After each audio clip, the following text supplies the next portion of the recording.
পুলিশের চাকরি পরে মাঝে মাঝে দু একদিন ছুটি পাই মা, তাই বাড়ি গিয়ে রাজার মতন থাকি। যখন ইচ্ছা হয় তখন ঘুম থেকে উঠি, যা খেতে ইচ্ছা হয় তাই খাই, যেদিকে যেতে ইচ্ছা করে সেদিকে চলে যাই। না যেদিক সেদিকে যেতে পারে না, কারণ আমার বিয়ে হয়ে গেছে, বউ যাতে দেয়। তাই ঘুম থেকে উঠে ব্রাশ ফ্রাশ করে একটু যোগা করে নিলাম, যেটা ডিউটিতে থাকতেই সময়ের কারণের জন্য করতে পারি। তারপর নিচে এসে দেখি রান্না বাড়ার সরঞ্জাম চলছে। তারপর আমার রোজ দিনের রুটিন, সেই ব্ল্যাক কফি নিজে নিজে বানিয়ে একটু খেয়ে নিলাম। এই কফি খেতে খেতে সেটিং করে রাখি আজকে কোন কাজটার পরে কোন কাজটা করব। একসময় আমিও সকালবেলা উঠে ভাত খেতাম, কিন্তু এখন 3-4 বছর ধরে ভাত মা খেতে খেতে সকালে মনে হয় যে লোকে সকালবেলা উঠে কি করে ভাত খায়। ডিউটিতে থাকলে আমাদের কমন খাবার মাছ, মাংস, ডাল এইসব। তাই বাড়ি গেলে মনে হয় একটু শাক, একটু কচু, বাড়ির জিনিসপত্র খাই। আর এই কচু শাকটা তো আমার ফেভারিট। ইলিশ মাছের মাথা বা একটু ছোলা সিদ্ধ দিয়ে রান্না করলে দারুণ লাগে। তাই এখান থেকে রেডি ফেডি হয়ে আবার বাজারে চলে গেলাম একটু মাছ ফাছ আনতে, দেখি কি মাছ পাওয়া যায়। গিয়ে দেখি ইলিশ মাছও পেয়ে গেলাম। তারপর মাছ নিয়ে আসলাম, আর বাজারে যা কেনাকাটা ছিল কেনাকাটা করে বাড়ি চলে আসলাম। এসে দেখি বাচ্চারা ঘুম থেকে উঠে গেছে, তারপর একটু ঘুরে বেড়াচ্ছিলাম। তারপর কি ডিম সিদ্ধ, ছাতু, সকালে ব্রেকফাস্ট করে নিলাম। বাজারে একজনের সঙ্গে দেখা হয়েছিল, সে বলছিল ভাই বউরে নিয়ে একটু কম কম ঘোর আর কম কম ঘুরতে যায়। আমাদের বউরা তোরে দেখে বলে একাই যাবো তো ঘুরে বেড়ায়। এই ঘুরতে যাওয়া নেই নাকি তাদের মধ্যে গন্ডগোল বোধ, আমরা বেশি ঘুরি তারা নাকি কম ঘুরে।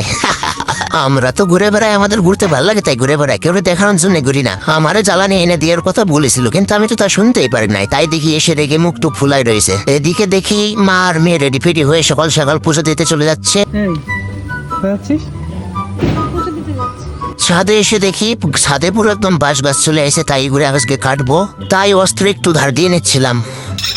আগে একদিন এই বাঁশ কাটতে এসে হাফ প্যান্ট আর স্যান্ডো গেঞ্জি পরে বাঁশ কাটছিলাম, উড়ে গা হাত পা চুলকানিতে ভরে গেছিল। তাই আর রিস্ক নিলাম না, ফুল প্যান্ট ফুল জামা পরে কাটা শুরু করলাম। এই কাজটা কমপ্লিট, এবার অন্য কাজ ধরতে হবে। বাড়িতে কিছু গাছ পড়েছিল, তাই সেইগুলো জাল দেওয়ার মতন অবস্থায় কেটে কুটে একদম সুন্দর করে সাইজ করে রাখলাম। বর্ষাকালে এখন গাড়ি দেবো, আবার বিকালে নোংরা পড়ে যাবে, তাও যেটুকু পরিষ্কার করে রাখা যায়। আর এই যে জীবনে প্রথমবার মিশর থেকে কোনো একটা ভোম ভাঙ জিনিস আসলো, যে জিনিস অর্ডার করেছিলাম তার উল্টো জিনিস আসলো। তারপরের কাজ ম্যান্ডেটরি কাজ, প্রত্যেকবার ছাদে গিয়ে ট্যাঙ্কি পরিষ্কার করা। ট্যাঙ্কি পরিষ্কার করতে করতে বৃষ্টি চলে আসলো, তাই বৃষ্টিতে ভিজে নিলাম। ট্যাঙ্কির থেকে দেখো কি সুন্দর কালারের জল বেরিয়েছে, তাই ছাদটাও একটু পরিষ্কার পরিচ্ছন্ন করে রাখলাম। সন্ধ্যার সময় দেখি মা আর এই টেন্টে নিয়ে খেলাধুলা করছে উঠোনের উপর। দোকানে বানানো জিনিসের আলাদা স্বাদ, বাড়িতে তৈরি করলে আলাদা স্বাদ। তাই বাড়িতে আজকে একটু চাউমিন বানিয়ে খাবো।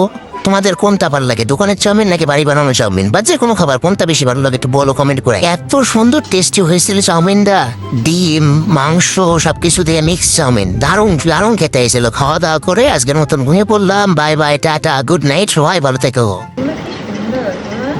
এটা ওভারটেক হয়ে গেছে। 150 রুপিয়া কাটাও। এখনো খাইনি। আমার